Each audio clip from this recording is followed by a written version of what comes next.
Welcome in, folks, to a special episode of What's Bruin. I am your host, Chris Nozick, joined by my wonderful co-host, Dom Tiano. It is a special time for a special episode. Dom, are you excited for this one? I'm excited. It's NCAA free agent frenzy. Absolutely. And without further ado, we have a great guest. I am very excited. I want to get him on right away. But Dom, do you have any words before we bring on our guest?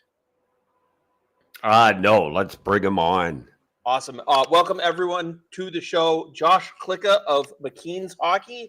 Josh, thank you so much for hopping on, taking some time to go over some of these key names in the NCAA world. Yeah, thanks for having me on, guys. This is awesome.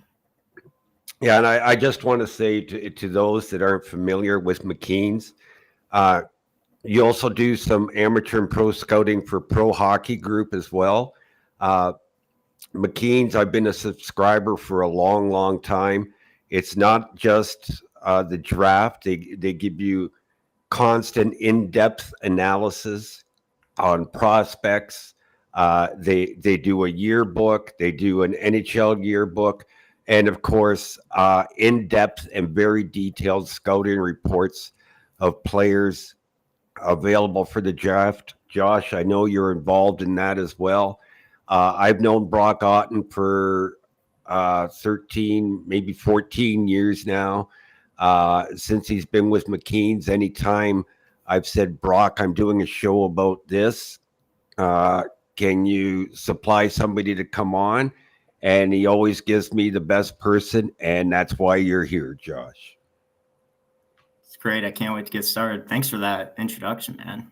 Absolutely. Yeah. Now, as we explained, we do get some comments during the show, and I don't know how much of this you will be able to specifically relate to as we throw some names at you to go over during this special. But the question from Bill, Blue Jays, Bills, Bruins, Boatman asked, which free agents do we have a realistic shot at signing with the Bruins? Obviously, Dom and I have compiled a list of players that we think the Bruins should target. I'm not sure how much you know about what the Bruins are looking for specifically, but that is definitely something that we will try to tie into all this as well. Any insight that you have, though, we appreciate that. And I just want to say, yes, this is a Bruins podcast, but this is really for anybody to get to know some of these players. So we'll get right to it. Josh, I want to ask you about Dalton Bancroft. He had actually attended Bruins development camp last summer, has 1 year of eligibility remaining. We've already seen 3 guys leave school early and sign pro contracts. What can you tell us about Dalton Bancroft? Yeah.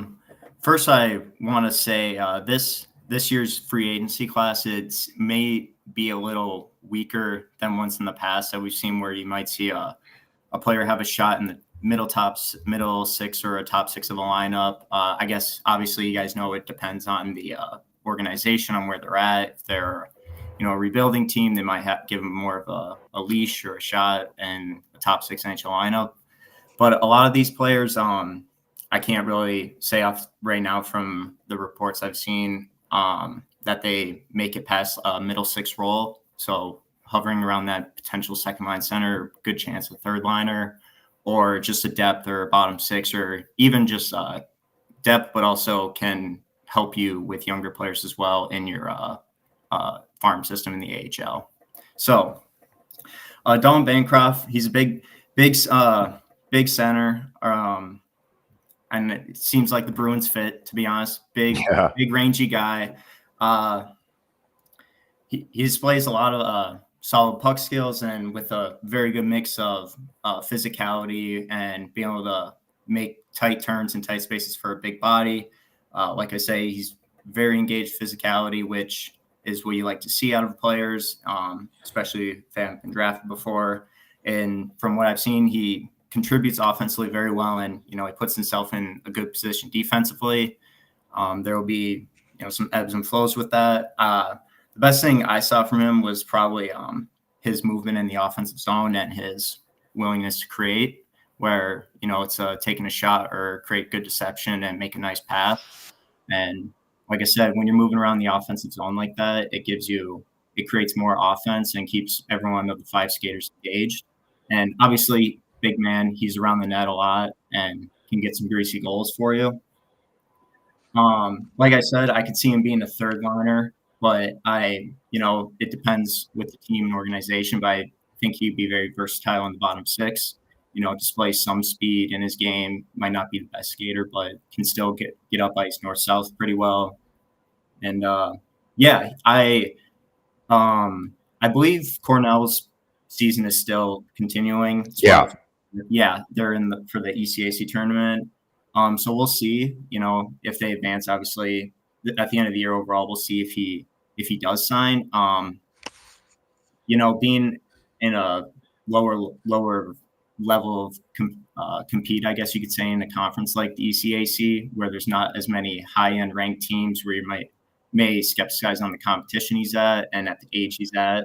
So I wouldn't be surprised if he, went to a larger school in maybe Hockey East or out in the West somewhere in the NCHC to get higher minutes and, play on a good chance, probably looking forward to play on a team that would be at the NCAA tournament. But then again, I can't say there's going to be some teams are definitely going to throw a contract at him this spring. Looking at the back end, what about someone like Noah Beck? He's he's a 5th-year senior this year at Arizona State. Obviously went to Clarkson before that, transferred over. What are your thoughts on a defenseman like him? It was interesting watching him. It seemed a lot of, from the couple games I watched, a little inconsistent play on the back end. But for a defenseman his size, the skating isn't the best. So that will be something he has to work on. But he reads the ice really well and keeps good gap control closing in and, giving him enough space to make a defensive play off the rush and facing transition. Very, very physically engaged. Off the one thing, it's just he can make a good first pass off his retrievals and trying to negate any forecheck. So he can get the puck out of the zone pretty effectively. And like I said, though, it can be a little inconsistent at times. And with the factor of his skating not being the best, I see him being as a typical AHL defenseman with some minor league recalls in there from time to time, depending on the situation with the team. Gotcha.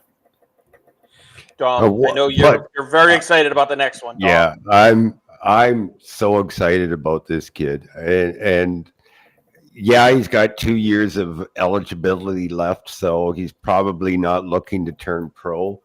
But for a goaltender, at the University of Maine, Bruins love University of Maine goaltender. Well, not right now. They don't. They're not too enamored. That's the Bruins fans. I think the Bruins like Jeremy Swayman. But Albin Boija, thoughts on him, if you would, Josh. Yeah, I haven't been able to watch Maine a whole lot this year, but I've watched them a few times. And they play with the best teams in the country. I remember watching them early in the year against Boston College, and they played him right to the very end. He's obviously not the tallest for a goaltender. Teams like only 6'1", but he's super athletic, and he moves around the net well. I like the way he's played the puck, and can read the ice well and reading plays. And with that athleticism, it helps a lot. I believe he was a finalist for I should have done this research, but finalist for the Mike Richter. Yes. I think it was, yes. previously. Yeah. So it's tough for me to say if, I know you guys might want him to go to Boston, but seeing that other Maine Black Bear in front of him who knows, you never know. But I think a lot of teams will, give a shot. And when you look at like the Maine roster overall compared to like the higher end goalies in college hockey that everyone knows, like Jacob Fowler, Trey, Augustine, those players have really good skaters, really good defensemen and forwards in front of them. And I think that helps their game a lot, where not saying Maine obviously has a great team and everything, but I don't think their players are on the same caliber as the other teams I mentioned. So it might, I haven't looked at the advanced stats, but from what I've seen, teams have given up, or Maine has given up a lot of pretty high danger chances at times, and he's come up big to stop them. And I should say, I guess, where I see him, I don't know. It's really hard for me to project goalies so far, but I definitely can see him getting a shot. And if he runs with it, he's going to run with it. And I totally could see him doing it with what he's done at Maine the past couple of seasons. So, I'd want to say, it's up to their decision overall, but I wouldn't be surprised to be signs. You wouldn't be surprised. Yeah. Okay. Interesting. And it's funny that you mentioned Trey Augustine having a hell of a year over at Michigan State. But I want to talk to you about one of his teammates, Karsen Dorwart, Jr. So he still has another season of eligibility left. But a big body forward. What are your thoughts on a guy like him? Because obviously he's didn't get drafted by anybody. So he's managed to squeeze through, even though he's got 108 games played and 87 points in his career in the NCAA so far. Yeah, got to give a shout out to Adam Nightingale at Michigan State. He's turned that program around, and they're a dominant team. I've watched them a lot this year, and Dorwart's a big part of that. Kind of the same trajectory as Bancroft. I could see him being a third line role, but good chance in a bottom six role for sure. He's got the size. He can play physical. I like his awareness on the ice. He reads the game well on offense and defense, I should say. Keeps himself engaged on defense, which you always want to see in a forward, and especially someone if you're looking for them in the bottom six. I like his two-way game. It can be a little off and on at times, I will say, from what I've seen, but he's got some good puck skills. However, I think if he truly wants to be an impact for in the NHL, it might have to be rounding out that two-way game more complete and consistent throughout each game. Otherwise, I definitely can see him signing this year. A lot of these players, you never know. I go back to Jack Devine. I feel like that guy could have left school 2 years ago, and he's still there as a senior. And with Michigan State's success, you never know, if these players want to come back and go for another national championship. But he'll definitely begin some offers. No reason. He's definitely wouldn't transfer anywhere. He'd definitely stay back at Michigan State. With that said, I think a few of their players might be leaving to sign pro contracts with teams that drafted them. And I could see that him going with those players and leaving. But yeah, I see a very versatile player, might get some time in a top six role, just being that go-getter along the boards, retrieving pucks and, creating offense off dump-ins and such.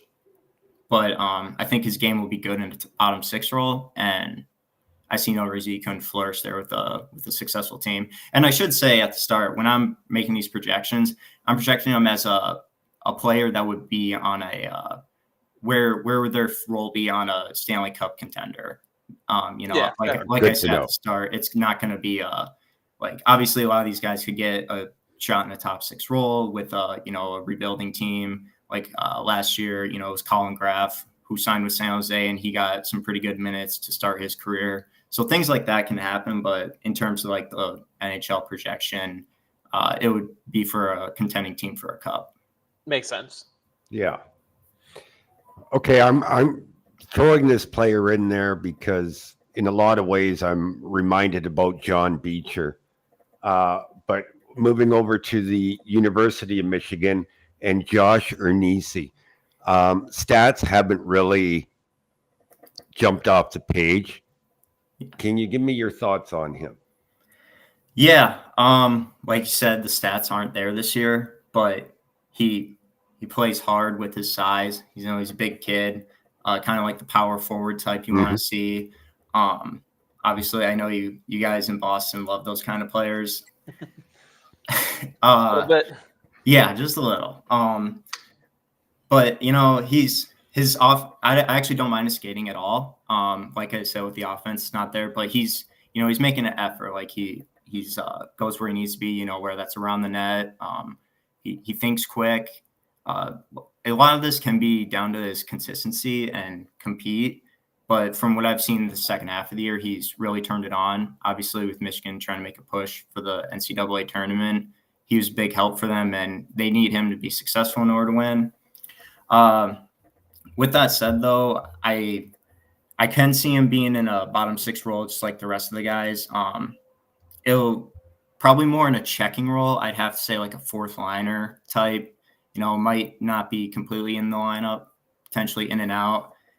You also got to factor in the age of these players. Like if they're, 23 or 24, even 25-year-olds, you're probably going to, excel in a lot of areas better than these other kids who might be coming in, even if the talent's there for them. Just being 18, 19 years old compared to playing a 25, 24-year-old is really tough. His overall puck skills and shooting isn't wow me in any way of this, but I could see him getting a shot in a bottom six role, probably a fourth liner at best for me. If he stays physically engaged all the time, and obviously he plays smart, doesn't just run around there all the time trying to, take shots at anyone. So I can see him getting, I don't know. I didn't check what year he was, but I don't know if if this is his final year or not. I'd have to. Yeah, it is. It is? No, Okay. he's got 1 year of eligibility left. No, sorry. Okay. Sorry. Yeah, he's got 1 year left. Yeah, so I could totally see him coming back for another year at Michigan, but I also, someone gets the contract thrown at him, I could definitely see it happening. But I'm not too high on Eernisse as others may seem. Yeah. And I'm glad, Tom, you threw that Beecher comparison out there because it does sound very similar to what we're getting out of him right now. And you mentioned the age. The next one I want to throw your way is 22-year-old Christian Fitzgerald over at the University of Wisconsin. Just looking for him in my notes here. Oh, there we go. I don't think he's got the skill to really be a regular NHL player. Everything, just from watching him, he doesn't really see the ice too well or create opportunities for himself or teammates. Kind of more of a passenger player with the lines I've seen. And it's been a tough year at Wisconsin for a lot of players, but it can be. Something might be there. I don't see him being in a regular NHL player in or a PK specialist or anything like that. Probably more suited for, not power play specialist. I think he could be a good penalty killer. That would probably just be his ceiling as like a fourth line PK guy. Otherwise, I think he'll do very well in the AHL, or at least with time he'll succeed there. And when the opportunity comes, he'll get a call up. And he's still relatively. Backing out what I said. It's his puck skills are just not good, and combined with the skating, you really have to make up in a lot of other areas, which I don't think he really does. Fair enough. Sounds like a tryout kind of player. Yeah, exactly. Trying to think of someone. So. Like Jackson Nelson, you guys signed last year. He was really good. Was really using his size and everything the last few years of college, and you saw it there with the points. But his overall senses and skating and also his puck skills aren't the greatest overall when you translate it to a higher level of professional hockey.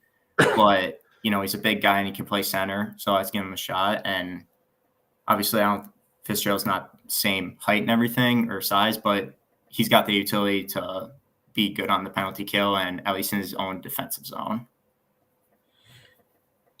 Good. Let's jump over to Dartmouth. Player who had a decent freshman year, broke out in his sophomore season, and then injuries really limited him this season. He's already been to the Toronto Maple Leafs and Tampa Bay Lightning's development camps, and that's Luke Haymes out in Dartmouth. Yeah, from the times I watched him, he competes really well on and off the puck. I like his hockey sense a lot. I think he sees and reads the game very well. Keeps himself moving and positions himself really well in the offensive and defensive zone. I like his puck skills. They're pretty solid, nothing crazy. Same for his shot, but when you put yourself in the right situations, you're gonna see a lot of success, and I see that in him. And obviously, he's got that solid frame, being around 6 foot and 200 or so pounds, so he can bring a little physicality there as well. Same thing. I could see some versatility in the lineup for him, being a move higher up as that kind of knows hardworking guy and retrieving pucks and making a nice play. Otherwise, I totally see him being in a legit team's bottom 6 role, and still being so young, 21 years old. And he's definitely gonna. I think he'll get a contract this offseason, like you said, Dom. He's been at a few tryouts or camps. I'm sorry, with Toronto and Tampa. So teams are obviously watching out for him. Yeah. And, I just, no skill really jumps out, but the hockey sense is there. And, he moves well around the ice. And I think he can have a pretty solid NHL career. Just to add something real quick, Josh. Yeah. If you're advising these players, a player like Haymes, who might get 2 or 3 teams calling on him this off season, he's missed half the season, I believe, close to it. Would you recommend to them to go back for their senior year and wait for more offers next year, or would you say jump at it now? If you're advising. Yeah. I don't know. That's tough because, if you get the opportunity to sign with the team, it's really hard to say no to that. But also, if he's confident in himself, which it looks like he is on the ice when he has the puck, I see no reason why he wouldn't sign. And, a lot of these organizations are pretty blunt. You're probably going to start in the AHL, but it's right.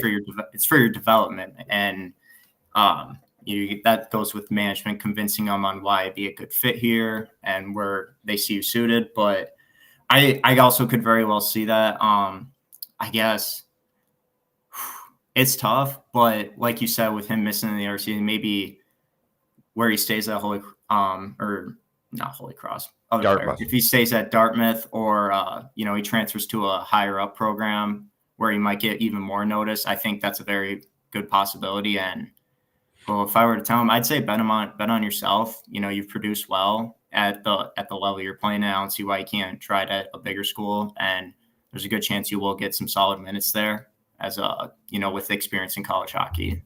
Right. Yeah, it's funny that you mentioned Holy Cross. I got someone there on my list, but they're not next. The next one I want to get to is probably someone who's going to be on a lot of people's target list. He spent some time at Tampa Bay Lightning development camp from the University of Michigan, TJ Hughes. Yeah, let me just find his thing right here. So I didn't know he was this old, honestly, 23 years old. I thought he was younger for some reason. But, like you said, he's been at camps before. He's also sub 6 foot, too, which I was surprised to see. Yeah, and, when I've watched him, he might show flashes of a really good speed, but I don't think the skating's that good overall. I think it's average at best in the NHL. But he does have some good east-west agility to his game, and he stops on a dime pretty well. And he for that small size still's got some good puck skills, and obviously the awareness is there to find those tight spaces and get the puck on net or make a nice tiny pass like that. I don't know. I don't think he's a PK guy or anything like that. It's really tough for me to say if he's gonna be a consistent NHL player, like just you said, just because of the size. And like I said, the puck skills are good, but I don't think they're good enough to where it can cancel out the size factor, and also not being, I wouldn't say he's the most reliable player on defense either. In moments he is, but it's not as consistent. Obviously, I think he'll succeed at like the AHL level, where that can, like I said, relate to higher opportunities at higher levels. But I just don't think the overall skills are there for him. And same with the compete. It's sometimes there, sometimes not. So it's tough for me to see him being a consistent NHL player. Definitely interesting to hear on a name that I'm sure is going to be out there, just given his production in the NCAA. Dom, who did you have? Oh, yeah, go ahead. No, don't get me wrong. I want players to do well. It's just my valuation on them, and from my past experiences, it's just really hard when you're you got to really defy the odds when you're a guy, under that 5'11", 5'10" frame. So, I mean, he's fun to watch at Michigan. So totally. Just because you're fun to watch, I mean, related, Reggie Bush was awesome to watch at USC and had a great NFL career, but wasn't what he was in college, but still fun to watch. So exactly. Finding the positives in the player. Dom, who did you have next on your list? Well, you guys always talk about one Michigan school, and I jumped to the other one. So I'm going to go to Michigan State, right winger Joey Larson, 1 year of eligibility remaining. He's had really good production the first couple of years. Had a very good season in the USHL before going to the NCAA, but dropped off this year.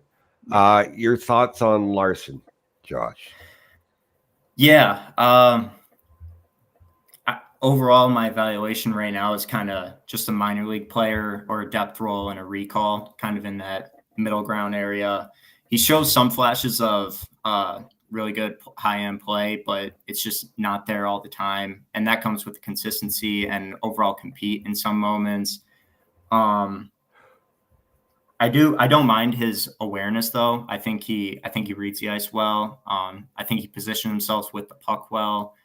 The overall skill, like I said, just isn't all the way there, but he's where I think he'll get a contract is he's always engaged in like puck battles or, jamming for loose pucks around the net, keep himself moving on offense, average to solid, I'd say, play on defense, but he stays engaged there when in most moments rather than not. I'm not too high on Larson. I could see him definitely going back for another year to produce more offense while having a more complete rounded out game. Okay. Sounds good. I do want to bring us back to Holy Cross. I mentioned I had someone there on our list. He did start at Quinnipiac though for a couple games. Liam McLinskey, big body forward as well, but really has seen a lot of production, but might just be deceiving because he is at Holy Cross. What are your thoughts on him? Yeah, that, and when I looked at him, it was just he's 24 years old, but when you're putting up the production, you can't deny it. And from what I've seen, he's got great passing skills. He sees and reads the ice really well on offense. His puck skills are really good, and obviously I think that 6'3" frame being around about 165, I think it was, or 170. It can be a little interesting to see that, but still plays a good game physically for the most part. I think he has to adapt to the professional level of speed, where that will be like the deciding factor. So definitely starting the AHL, and if he succeeds there, he'll keep going up. But like I said, having that size and being able to, with good puck skills like that, you can do a lot, creating space for yourself and for your teammates to make plays for it. And I do think he'll be a solid NHL player. The question is just how he plays as more offensive in a lot of moments. It'll be tough to see if he can do that in a lower of the lineup player. I think he's got the chance to maybe a third liner with an offensive third liner, but it all depends on how the team wants to build, if they want scoring depth a lot in their bottom six or not. But if he gets bounced around, I still think he'll be in the NHL for in and out at times, maybe be that extra forward up and on the ice or sent down from time to time. But I think, these players can definitely round out and change the way they play in the NHL. And, I could definitely see that going for him.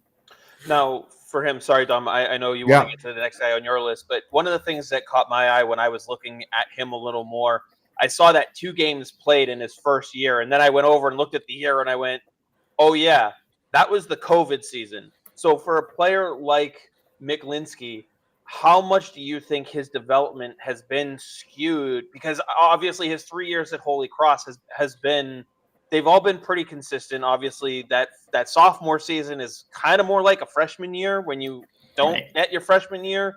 And then he's had 47 and 51 points, almost 30 assists in both of those, the junior and now senior seasons. So like, how much do you think a player like him has had his development completely off skew because of all the COVID stuff from 5 years ago? Yeah, that COVID really messed a lot of things up for scouting. If you can just think of players now like Wyatt Johnson's the one I always go back to. He slid down in that draft, but clearly, you watch the kid play and he's dynamic out there on the ice. I definitely, it's tough being in that COVID year for a lot of players where, the shortened schedule compared to the regular one, or just the teams you're playing itself, you're usually closed. I think you're usually closed off to like your interconference play, and that was it. Or some didn't even have a season, I should also say. So I think, obviously him staying was really beneficial for him all that time. And I think it's definitely, he's proved over the past couple of years that he can, he's working his game, and it's only gotten better at the level he's played at. And I don't see how it can't translate to a higher up level, especially with that size we mentioned being 6'3". Might be a little underweight for his height, but that can be easily fixed and such.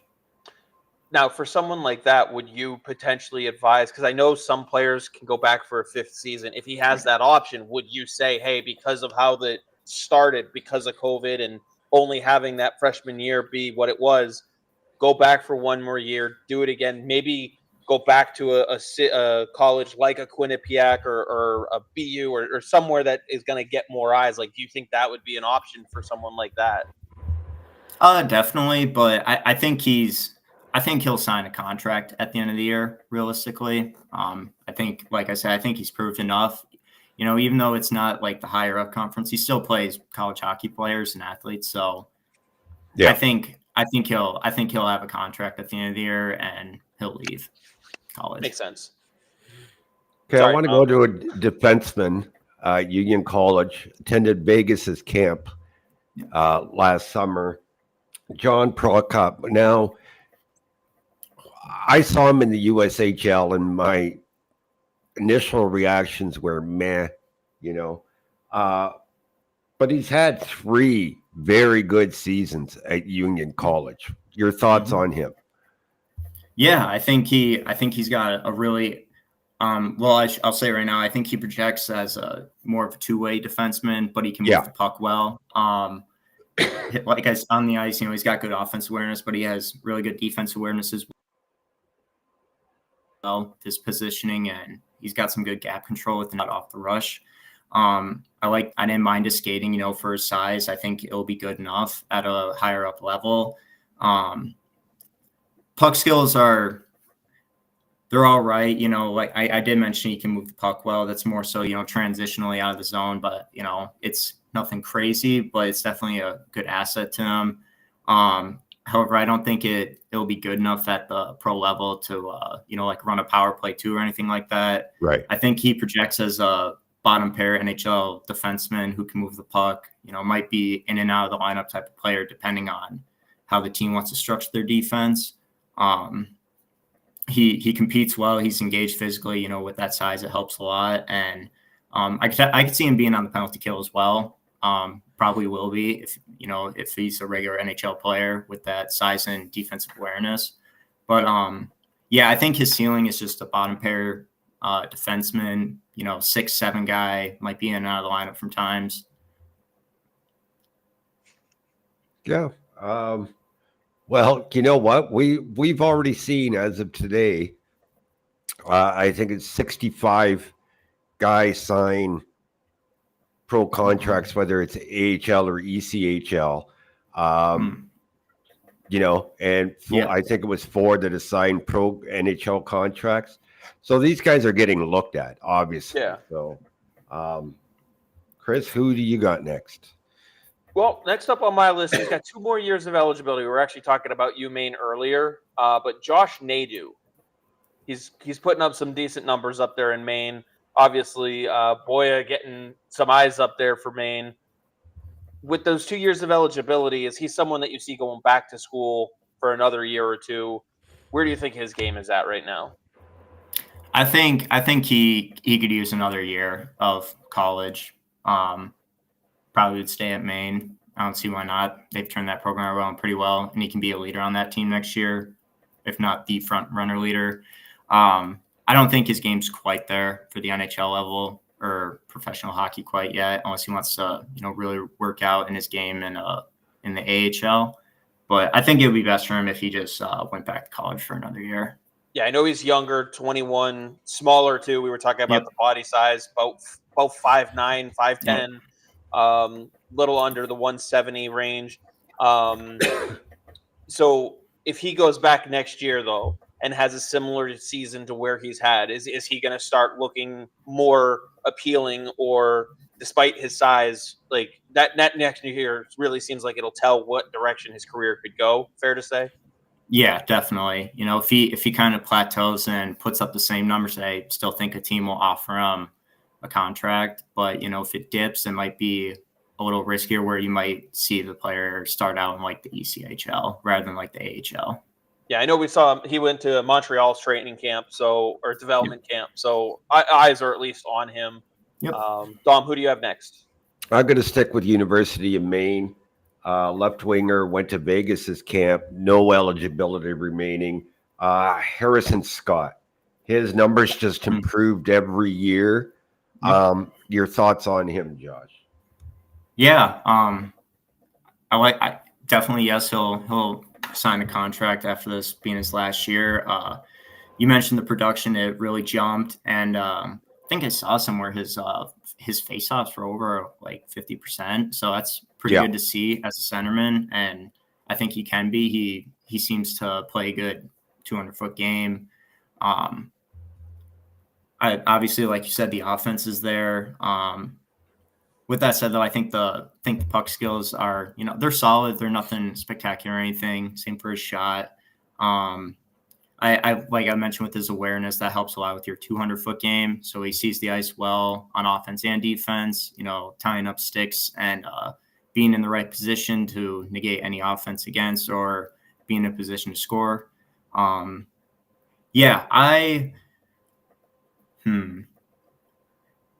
projection's tough. He's kind of a wild card for me, to be honest. I didn't get to watch him as much as the other players this year, but don't get me wrong, he'll definitely have a contract. Someone team will sign him. It's just, I don't know. He'll definitely start in the AHL, so we'll see where his game takes him from there. Gotcha. Up next on my list is he's been to Nashville's camp and Philadelphia's camp. Trey Taylor. He is currently with Clarkson, but he does have one more season of eligibility. So, what are your thoughts on him? I think he's going to be a fringe NHL player, a bottom pair guy in the NHL, or he'll play top pair minutes in the AHL, that fluctuating spot there. He plays the game smart. He makes good reads on defense, keeps an active stick with the gap control, and, he closes them off well, can play physical or a more zone play. He moves the puck well. He's an athletic guy too, and that helps a lot to keep him in position. I like his puck skills overall and his skating. They're pretty good, nothing great. Sometimes, though, it's just the lack of competes there. Just puck watching at times or losing your man at the front can really hurt your team, not tying up sticks or trying to cover every man. So that's where it was a little tough for me to put him as a consistent NHL player if he can't display that full game 60 minutes. Gotcha. Yeah, I'm next guy I have, and I'm bringing him up because I watched him play in the CCHL, and he started with Alaska Anchorage and moved to Ohio State, and I just like this guy. I really do. But he's got 2 years of eligibility. I want to hear your thoughts on Riley Thompson. Yeah, he's a hardworking guy, a net front orientated type forward, playing down low below the goal line. I like his compete, and he is engaged really well physically. The skating isn't the best for me, and when he has to move the puck in tight spaces or in quick motion, it's been a struggle for him. So at a higher level of pace and play is where I question his game. But when he has the time and that can help with your line mates creating space for you, because I don't think he is able to do that on his own. He distributes the puck extremely well, and he's got good hands in college, so that's going for him. But like I said, with the tough challenge of being with his skating and being able to play at a higher pace, it will be a challenge. So I could see him being a depth player, kind of in and out of the lineup. Might have some time in the AHL, from season to season. But the size is there, and if he can distribute that full 200-foot game, which I think he's just more of an offensive player rather than in his own zone. So if he can round that out, I can totally see him being in a bottom six or a fourth line role for a team who can, move the puck at least at solid good times. I think his skating is going to have to improve a little bit, at least to stay in pro hockey, and just also playing at a higher pace. So, and that'll come in, teams and coaches will be able to tell with the experience in the AHL or the ECHL. And I could definitely see him going back for another year of college. Ohio State's really turned their program around in short time. Like this year, they're projected to be, I'm pretty sure, bottom in the Big Ten standings, and now they're in the tournament. And he's a big reason for that. So we'll see. I wouldn't be surprised if he went back for another year to round out his game more. And I would lean towards him staying another year, but we'll see. Makes sense. The next name I'm going to throw at Dom, you put this name out there about maybe a month and a half ago, and now I see his name everywhere. Boston fans have been dying to learn more about him. We know that the team has some interest in him. Ty Gallagher, his teammate, just signed with his ELC for next year today. Gleb Veremyev. What are your thoughts on Gleb? Yeah, I like Gleb a lot, and you guys should too. He's got that size. He's tall. He's a big body. Plays power forward. He plays a north-south game. Very engaged, physically in puck battles, and he throws the body around too. Finishes his checks. With that said, though, when he has the puck in the O zone, or in any situation, I look like him to use his size a bit more. Instead of just using it off crashing to the net or going in on loose pucks or off dump-ins and retrievals. And even though he's got a good speed north-south, but the overall skating itself is average. But with that size, it's good enough for higher levels of play.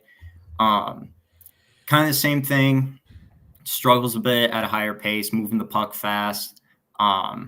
It can be a little inconsistent, but if he plays a simple game like he does most often, he'll be all right. In a bottom. I think he'll definitely be in a bottom six role. You can fluctuate him throughout a lineup if you want that type of player who gets to loose pucks, crashes the net. Gets that type of power forward who might not have the most high end skill, but he does things for his other line mates to succeed. And I could definitely see that with his compete. And even on defense at times, he gets his sticks in lanes and he blocks a lot of shots. So that's good to also see for a defensive side. I don't mind a shot, actually. Just the lack of finishing is the one knack on him there. But I definitely see him at the worst being, a depth in and out of the lineup guy, but I don't see why he can't be a, regular NHLer in a bottom six or a third line role. How is he on the face-off dot? I know that's something that the Bruins like to put a lot of emphasis on.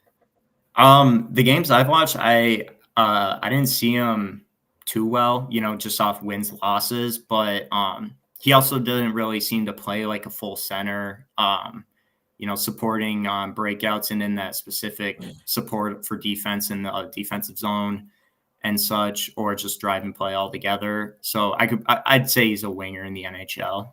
Okay. That's what I thought too. But if we can stay on Gleb for a minute. Yeah, totally. Just curious as to your thoughts. Does it, because he played with Ty Gallagher only for one season, really? Yeah.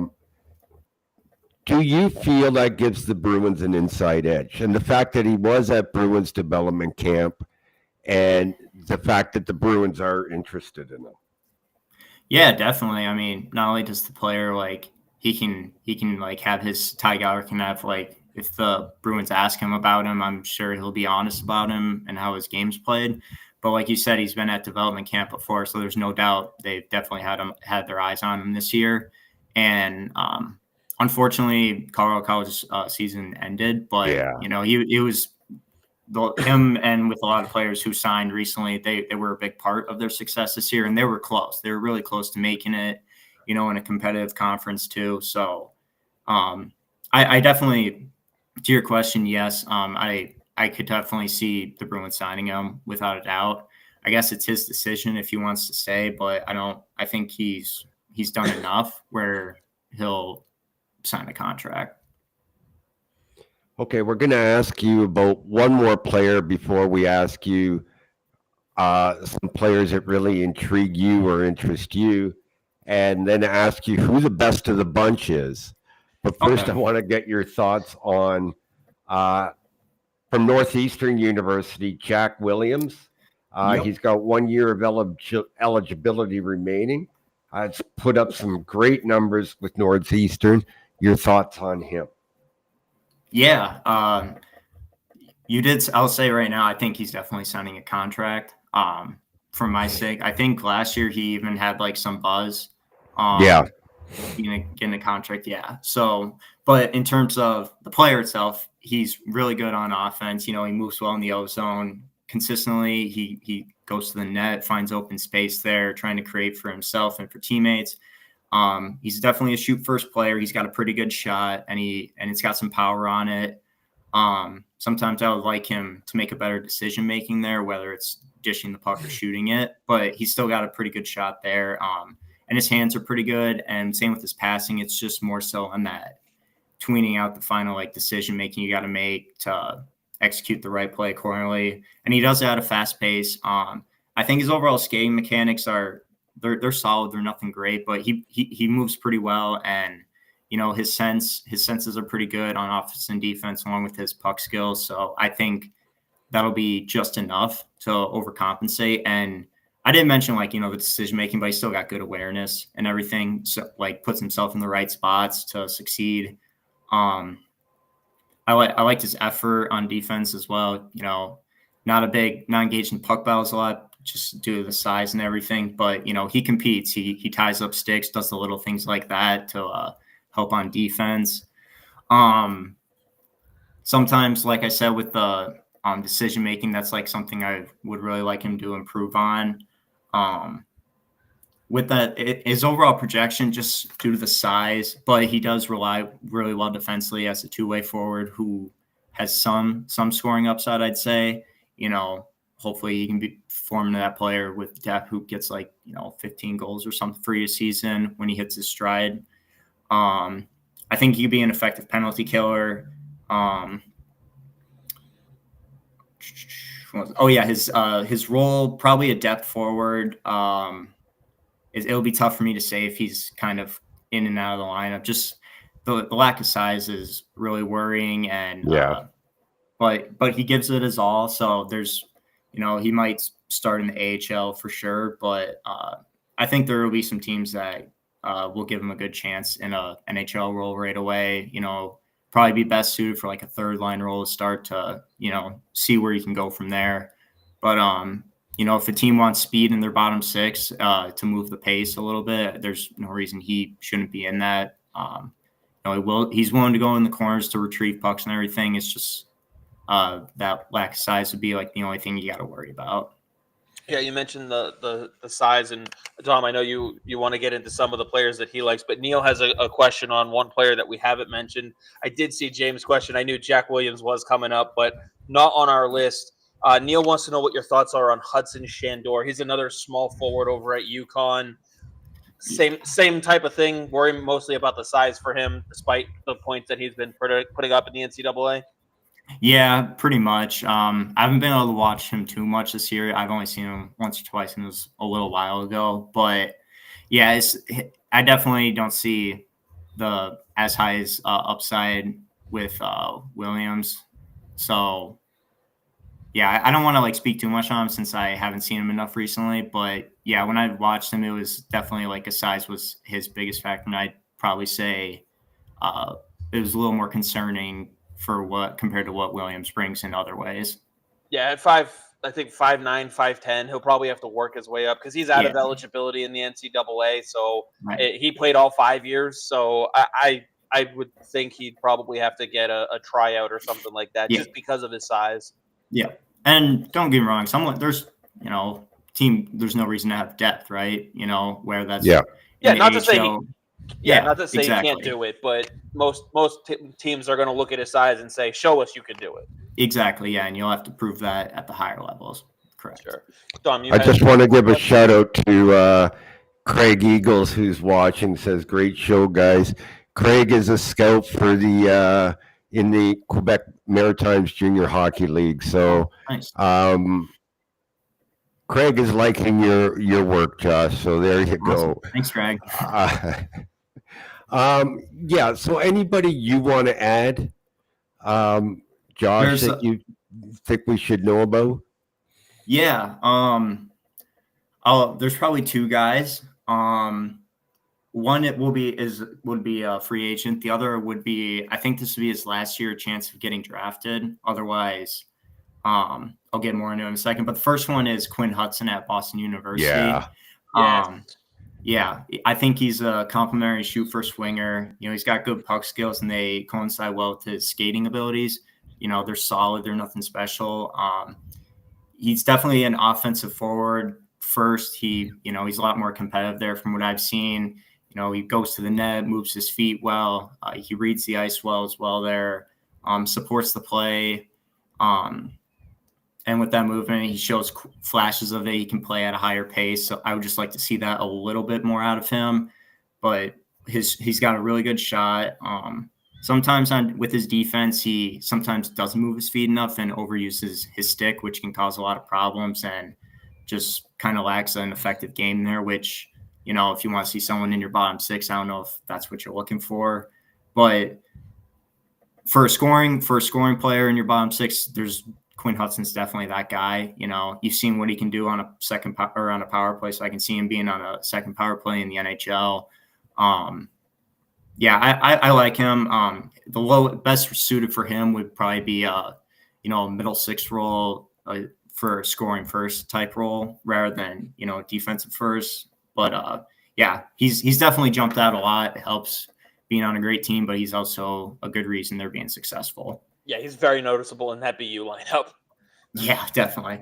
And next player I'll get will be out of North Dakota, Jake Livanovich. He is. Oh, yes. Yeah, I think he's 20. So he's not draft eligible anymore. He's a free agent. Oh, he's not? Okay. Yeah. Well, I think he'll stay another year. You do? I do, just due to his that North Dakota environment. Yeah. They got a good team coming next year and their team's pretty young. And I think he's a mobile, I should describe him. He's a mobile offensive puck moving defenseman. He reads the ice well. He's strong on his gap controls on defense and an active stick there as well. He plays heavy minutes at North Dakota as a sophomore. And he can be a little aggressive at times, but like I said, he reads the ice really well and, executes there pretty well. He can play at a high pace or he can slow the game down. Definitely can see him probably being more suited for as a bottom pair defenseman, but with definitely power play 2 upside. The thing that scares teams probably will be his size, being under and everything, but I don't see why he can't make it. Maybe you'll have to test him out in the AHL to start, but Yeah, I think he'll definitely get an NHL contract. But yeah, I think he will stay another year to probably bulk up and add some size. Like someone I always go back to was since I'm from Minnesota, I follow the Gopher hockey team a lot. Jackson Lacombe out in Anaheim right now. Okay, yep. He stayed all 4 years, and every year he just kept getting bigger and stronger. And I can definitely see the same thing being for Lipinaitis, just to get a little more size and round out his game in the physical area. Otherwise, I think everywhere else he's ready to sign a pro contract. And those are probably the two guys I would highlight. Okay. Before I ask you who's the best of the bunch, you had to mention you follow the Minnesota Gophers. Yeah. So I have to ask you, tell us about Beckett Hendrickson. He's a freshman too, isn't he? Yeah. Oh yeah, because I was like, I swear I know why you guys are asking. He's a Bruins pick. Yeah. Obviously he's got that taller stature. I'd like him to fill out his frame a little bit more. And I think he'll get that throughout college by getting more size and bulking up. And because of that, right now he doesn't have a strong presence at the net, but that's where he goes a lot in the games. And I think he's effective there. Same with his forechecking. When he's doing it, he's there with an active stick. On puck carries pretty quick, and I don't mind his IQ. He reads it pretty well. It's just it's a little tough right now for him being as a freshman. I think it might be a little fast, but he seemed to play better as the year went on. And being in that lower level of the lineup, it can be tough getting a lot of consistent minutes, but the Gophers do roll four lines pretty well. So he gets the ice time he needs.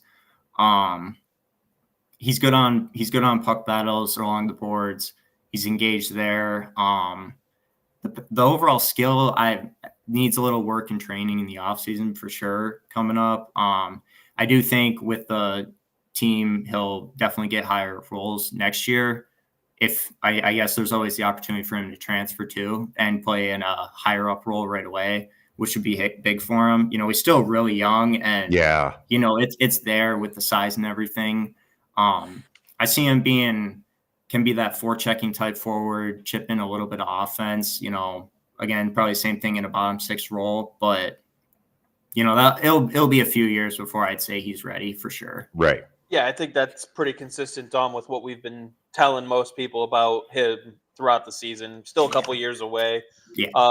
But in your opinion, and this thought I just thought of, because he's on a team with a lot of already drafted players, guys like Jimmy Snuggerud, Sam Rinzel, so on and so forth. How can being in an environment like that help a player like Hendrickson with some of the development that you were just talking about that his game needs?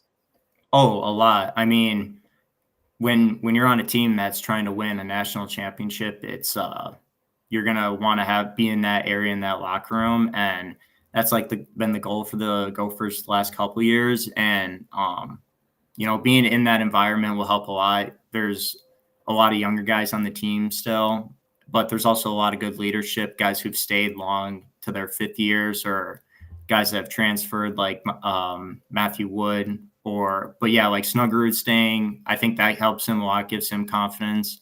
It's not bad to stay in college for 3 or 4 years or something to keep rounding out your game and being the best you can at that level.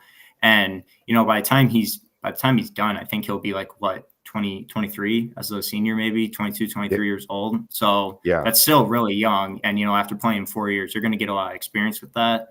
And with how young he is now, he's still playing against a lot of older guys who've transferred around and moved around. So there's that going for him. I think next year it'll be to see how much he's improved and how well he's doing. Good chance he'll be given more minutes. And you also don't know, he might have a good playoff run. We'll see though.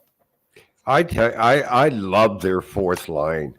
That he's got. Absolutely dynamic fourth line. But when he's had the opportunity to move up in the lineup, there's a couple times I seen him play on the second line or on the first line once or twice. He's held his own. Yeah, definitely. And at least for watching the Gophers a lot, they tend to juggle a lot of their lines at the Yeah. beginning of the year.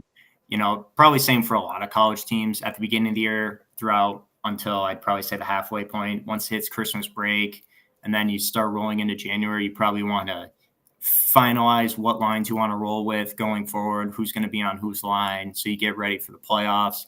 So that, and it's being a freshman, I've always heard it's like from players, it's you're a freshman until winter break, and then after that you're a college player. Like it doesn't matter the age or class. But it'll be interesting to see. Just from knowing, I think they have a pretty good recruiting class coming in, but there's a lot of guys leaving. So I would doubt to say he leaves, considering he's going to have a good opportunity. And like you said, in moments playing in with higher up skill guys, he's held his own. And it's good that he can show he's, versatile in the lower levels in the lineup, playing more checking, grind it out, dump it in, get to the puck to the point, simple hockey like that. And also playing with more skilled guys who like to create more offense off the fly and such. And I think he can round out his game to be a two-way type, if he fills out more of a power forward, maybe with some defensive upside. Awesome.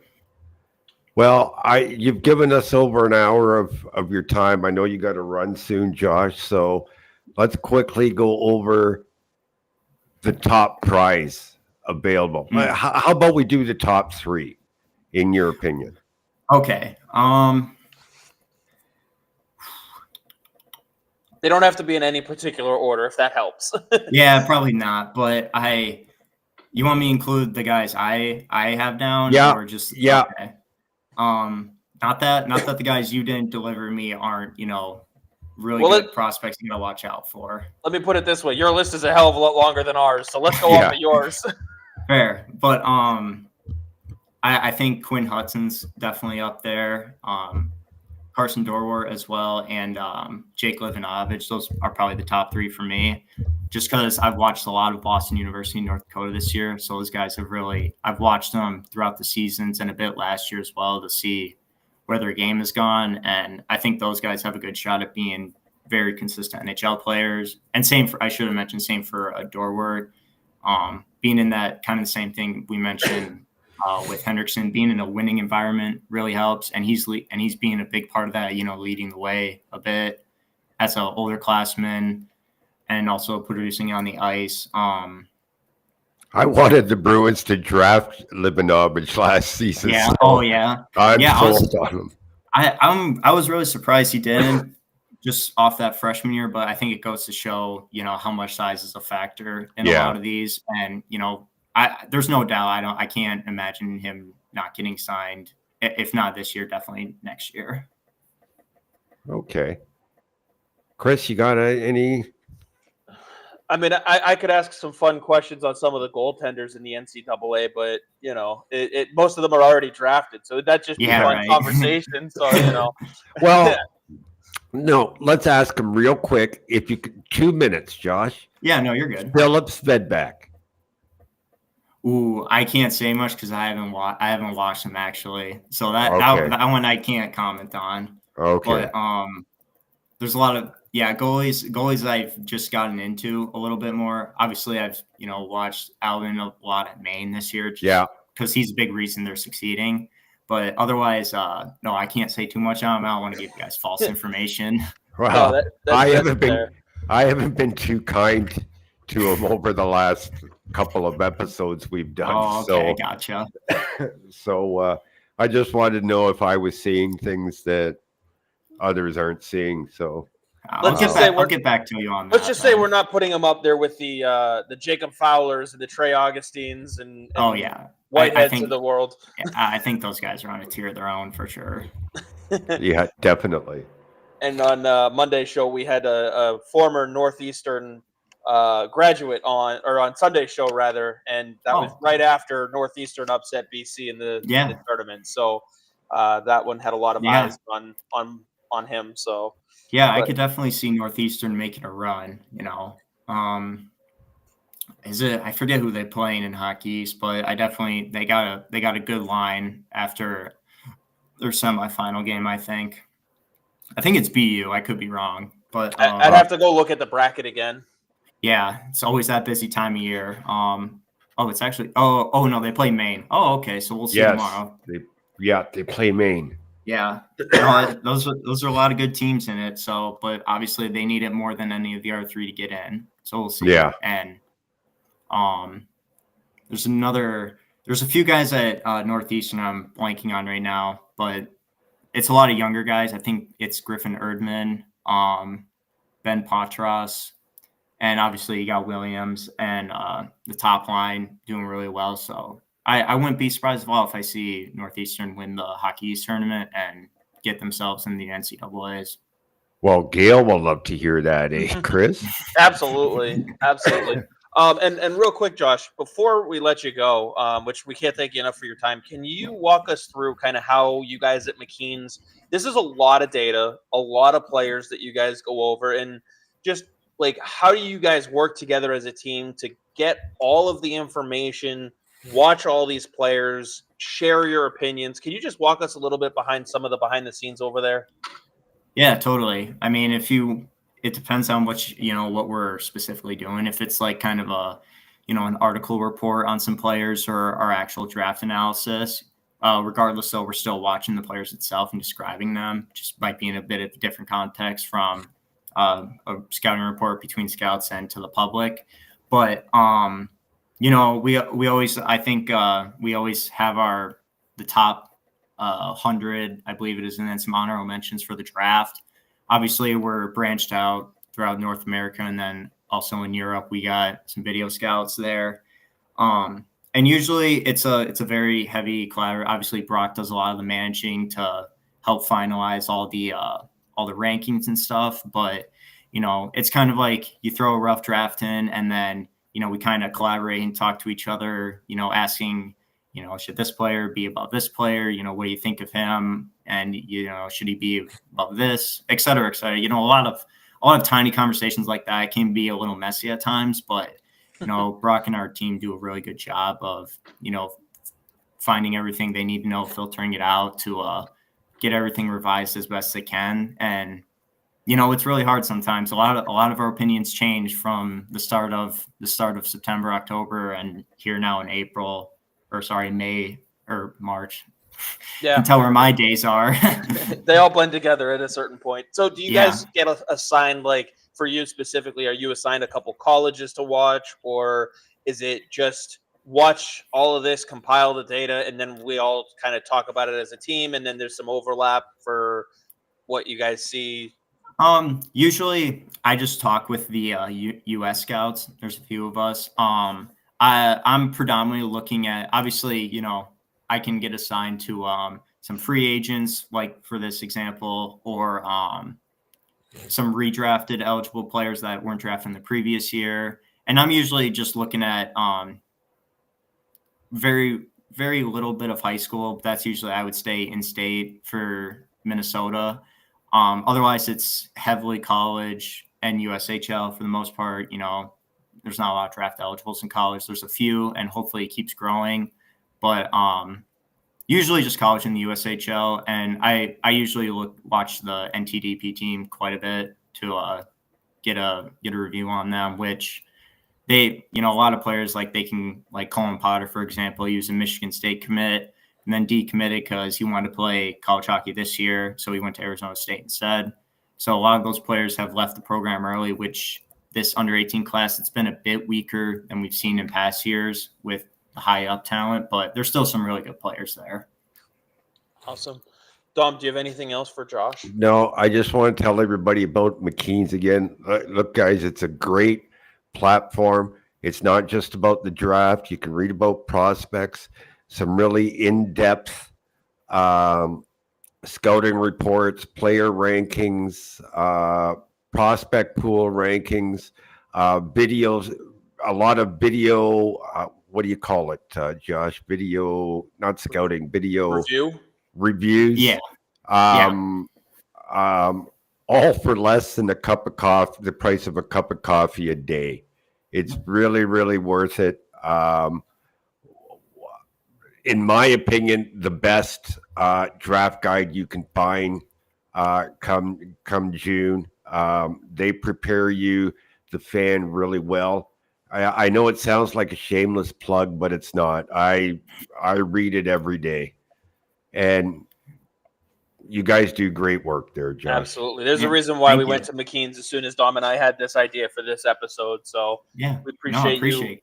Yeah, appreciate you guys. Yeah, thanks for having me. It's been great. I love doing this stuff. If you ever need another guy, just feel free to reach out to me. I love talking about hockey.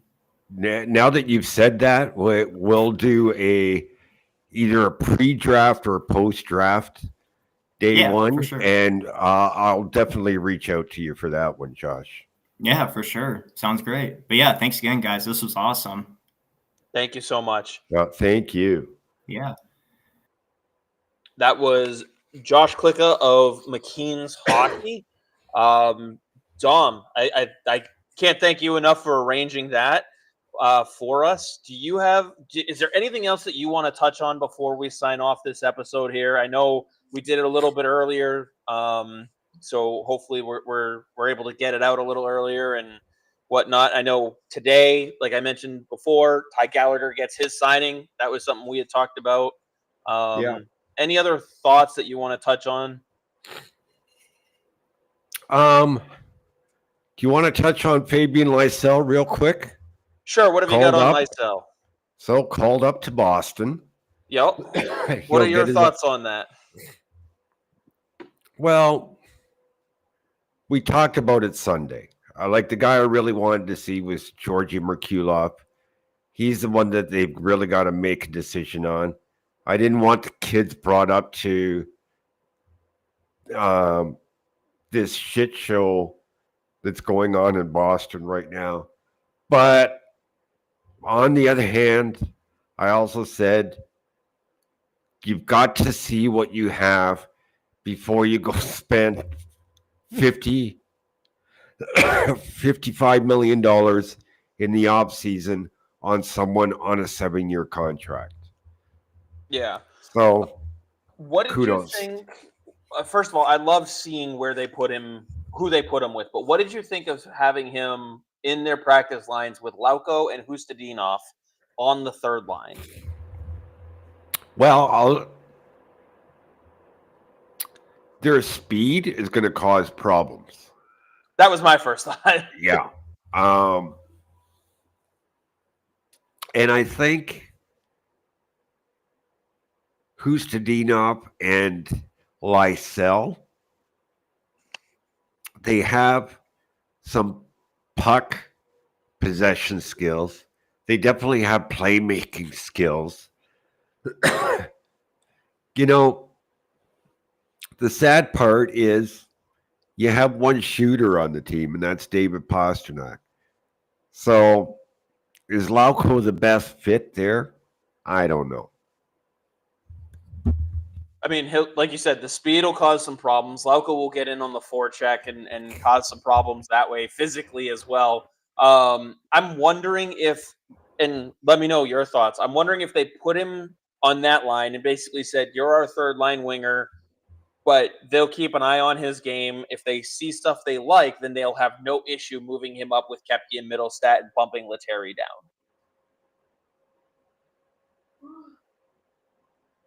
Yeah. Honestly, I'd like to see him with Lindholm. I really would. Lindholm wasn't at practice that day, so right. I do think he'll be ready for the next game, and we might see some adjustments there. Yeah, I don't think Lysell's playing in Vegas tomorrow. I think they'll get him ready. They'll want him for a couple of practices. That's my guess. I just think with Lindholm, he's probably the most responsible defensively.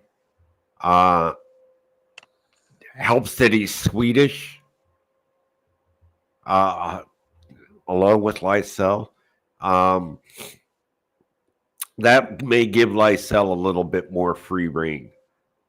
Now, who would you put on the left side of those two? Do you like Lauko being there, or would you move Hustadin to that left I side? move He's been playing Hustadin up well. there. That was my. Yeah.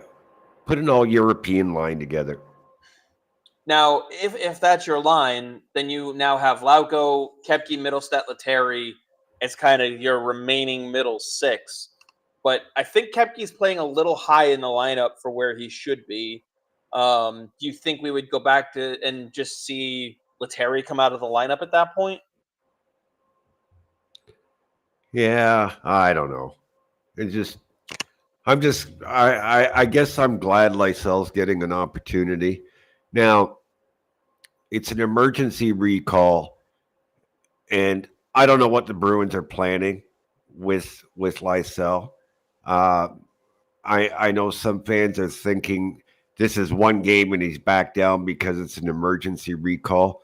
No, emergency recall. What it does, it doesn't let the Bruins burn one of their regular 4 call-ups that they have remaining till the end of the season. So he can come up on an emergency recall, play in 9 games, and then the 10th game needs to be reverted to regular call-up or sent back down. Yeah, so he's on this road trip. Yeah. Now, how long is the road trip? 3 games? I was just going to pull it up. I was just checking to see if they made any other transactions other than Gallagher today. I'm going to pull up the schedule right now. I want to say it is a 5-game road trip because they do the California teams and then hit Detroit on the way back. Yeah. Let's see. So tomorrow's Vegas. Saturday is San Jose. Sunday is the Kings. Then it is Wednesday, the Ducks. Saturday, the Red Wings. And then they are back home on the following Tuesday of April 1st. Yeah, so I think Lysel's up for that road trip. Yeah.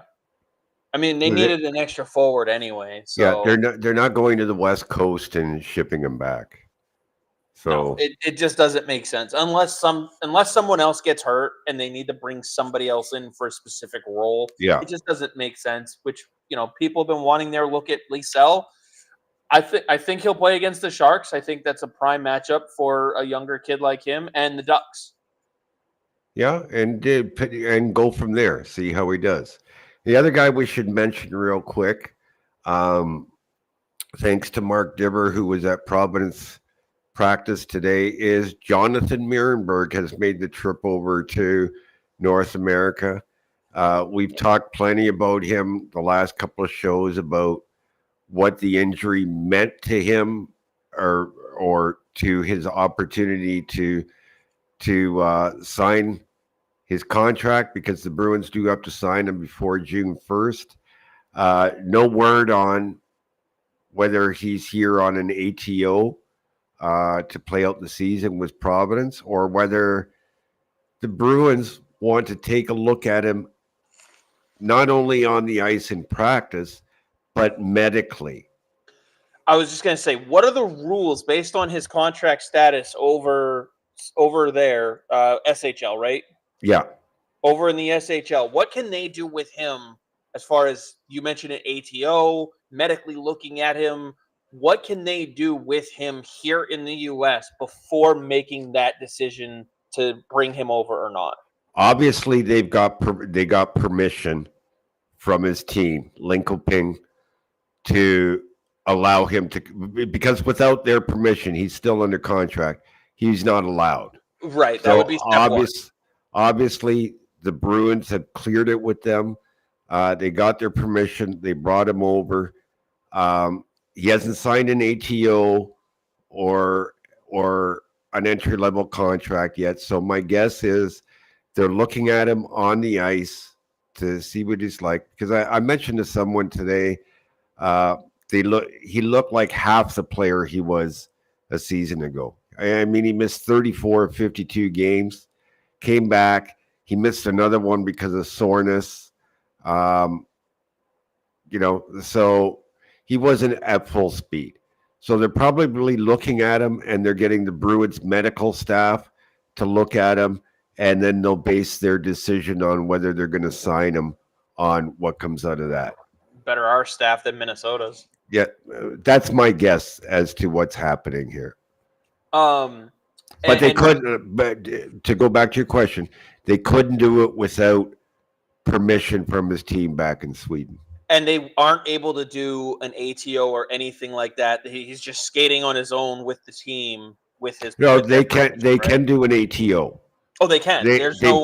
They've clearly got permission. So okay. So as long as the team says it's okay, he could do an ATO in Providence. Okay.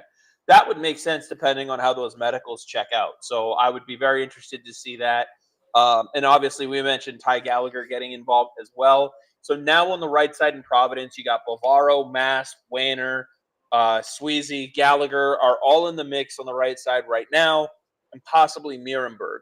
So, I mean, that's a pretty decent depth defensive core right there. I guess the question is how do they roll those 6 guys out?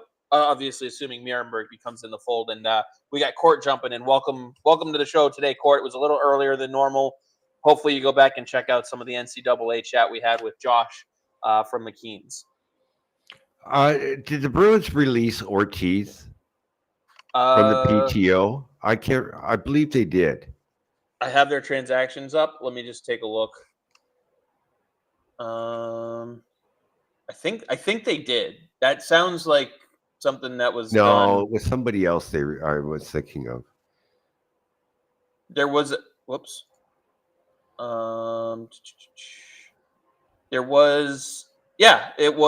PTO. He was signed on February 20th to a PTO, but I would think by now they would have had to make a decision, right?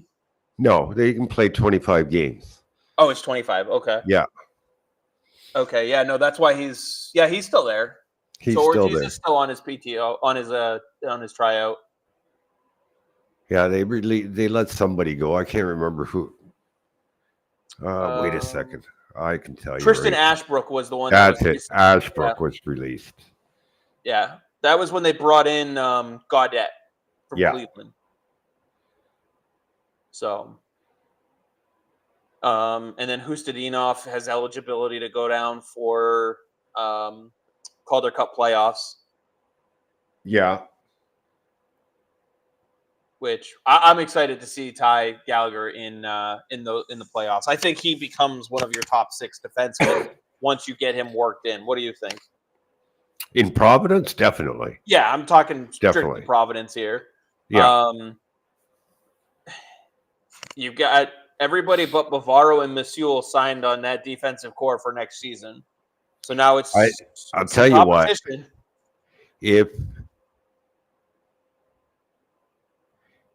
If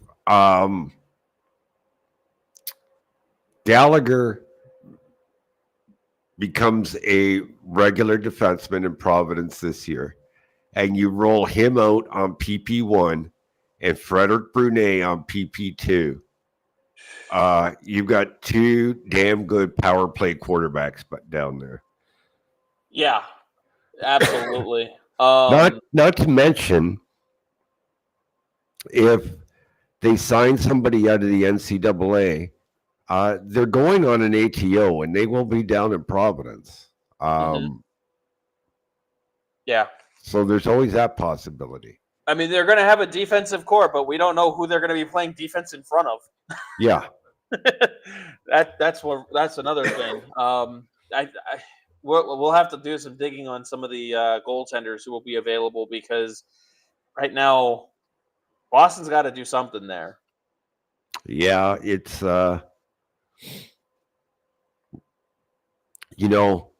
it's funny because if you look 2 years ago, you would have thought that this team was set up for goaltending for the next 20 years. And now look, in 2 Yeah, because they even have Reed Dick still. Yeah, 2 quick years. I don't want to say it's gone down the toilet, but the depth there has disappeared. It's non-existent. Here's my only counter to that, because I know people are going to take that and they're going to say, oh, well, that's because Sweeney sucks. He doesn't know what he's doing. My counter to that would be you've had two of the best American Hockey League goaltenders over that time in Bussy and DiPietro. Now, if that is all they become, if neither one of them makes it to the National Hockey League as a consistent starter, then Don Sweeney has played this 100% perfectly in net for the Bruins.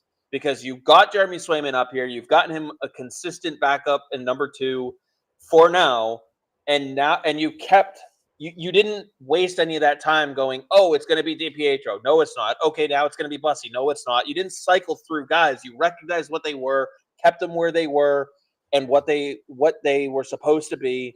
Yeah. And you just cycled through that. As we say all the time, you've got an AHL roster to fill out as much as you do an NHL roster to fill out, and that's what he's done. Definitely. So obviously we have to see how it pans out, but I know people are going to take what you just said as, well, that's because Sweeney doesn't know what he's doing. So it could end up being the opposite. He could know exactly what he's doing.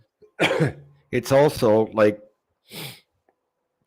the two guys we're talking about in Bussy and DiPietro have hit unrestricted free agency time. So they've earned the right to go look to sign with other teams. And right. But neither one have done enough. Yeah, and neither one have done enough to push the ceiling and break through the ceiling and say, I am your NHL backup. Right. So even if they hit I'm trying to think of a good comparable, like a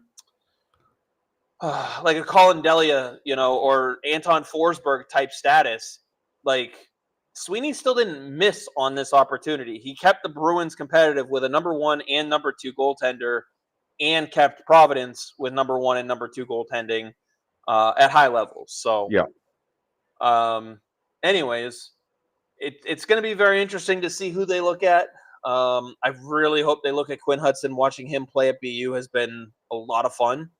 There's going to be a ton of great hockey this weekend in the NCAA. I hope people check that out because I got to tell you, when you don't have a horse in the race, I was watching that Northeastern BC game, and I, in the last couple minutes, I'm rooting for BC to tie it, and then I'm also rooting for Northeastern to keep it as a close game and eke it out the upset. So you can have fun rooting for both teams in that sense because they're not the Boston Bruins. So, anyways, Dom, you got anything else? I know we're normally signing off in like 2.5 hours from now, but we're not going to run the show that long. No.